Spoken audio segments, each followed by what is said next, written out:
أقر مدرب المنتخب التنزاني الجزائر عادل عمروش بقوة المنتخب المغربي وأحقيته بالفوز في المباراة التي أجريت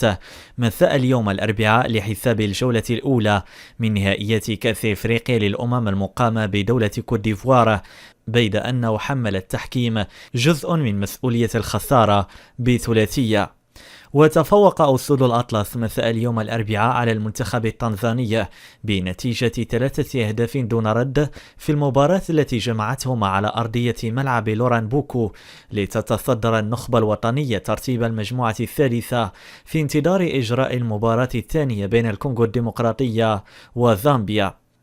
وشهدت المباراة طرد نوفاتيش ميروشي من صفوف المنتخب التنزاني في الدقيقة 70 إثر تلقيه البطاقة الصفراء الثانية ليكمل منتخب بلاده 20 دقيقة الأخيرة بنقص عددي استقبلت فيها الشباك التنزانية هدفين.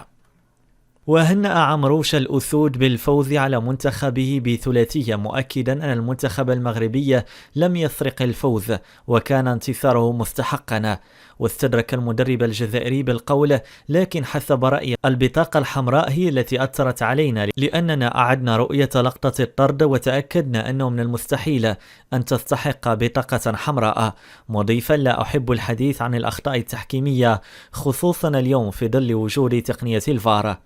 وأضاف مدرب المنتخب التنزاني: لكن لا أقول أن هذا الأمر غير نتيجة المباراة، لكن من الصعب اللعب ضد المغرب ب10 لاعبين في ظروف مناخية صعبة ورطوبة عالية، مردفا أظن أن الخسارة بثلاثية نتيجة منطقية. وأقر عمروش بقوة المنتخب المغربي وخبرته في إدارة مجريات المباراة، وأوضح في هذا الصدد: المنتخب المغربي لعب بطريقة محكمة وحاولنا أن نلعب ضد هذا المنتخب القوي وفق إمكانياتنا، ولكن يجب أن نكون واقعيين ونقر بقوتهم.